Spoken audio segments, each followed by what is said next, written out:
जोरदार रहा पूरे बिहार में।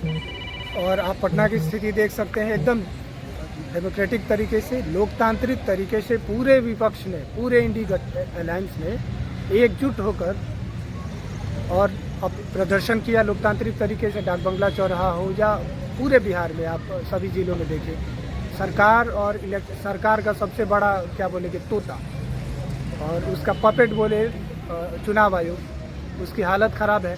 पर अब देखिए, आप खुद सोचें, पूरे बिहार में सबसे ज़्यादा 3-4 बातें सबसे ज़्यादा सेंसिटिव है कि आप अपना certified date of birth, mother's name, father's name और फ़ोन नंबर अगर आप किसी को देते हैं तो बड़ी आसानी से आपका social site, net banking, ID, password वगैरह सब रिस्टोर कोई भी कर सकता है। और चुनाव आयोग इसे एक्यूरेट इन्फॉर्मेशन के साथ मांग रहा है। उसके अलावा आप अपने माँ बाप के जन्म प्रमाण पत्र या उनके मैट्रिक सर्टिफिकेट, ज़मीन के कागजात, ये सब देंगे तो कागजी चीज़ों में जो लोग पिछड़े हैं, बिहार के जो लोग पिछड़े हैं, अभी दलित हैं और जो लोग शिक्षित, कम शिक्षित हैं, जिनके पास पेपर्स नहीं रहते हैं, क्या आप उन्हें छांट देंगे?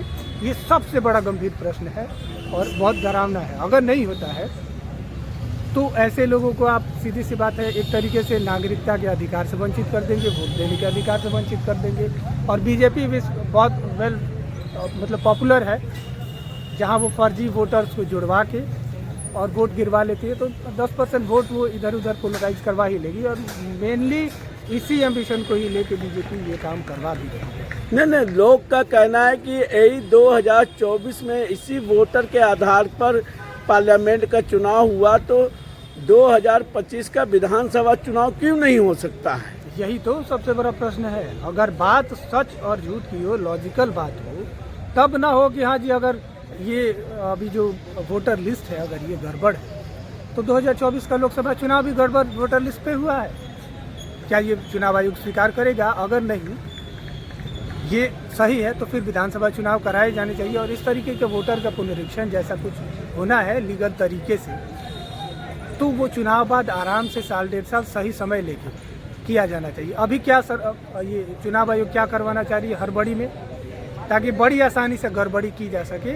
इसके अलावा कोई दूसरा खेल नहीं है। पूरी तरीके से यही खेल है कि हड़बड़ी में गड़बड़ी करके और 10-20% आराम से फर्जी वोटर्स को शामिल करवा के और सरकार बना लेने की ये साजिश के अलावा और कुछ नहीं। अच्छा, समझा जा सकता है कि 8 करोड़ वोटर को 25 दिन के अंदर सुधारा जा सकता है?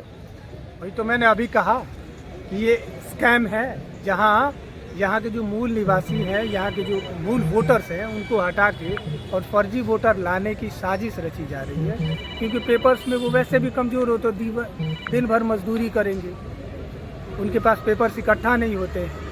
और जो लोग जागरूक हैं, मतलब जो क्वालिफाइड हैं, वो बड़ी आसानी से कहीं फर्जी पेपर्स बनाकर फर्जी वोटर डाल सकते हैं। और जो लोग नहीं पेपर देंगे, जो यहाँ के जेन्युइन वोटर्स हैं, उनको छांटने की साजिश चल रही है।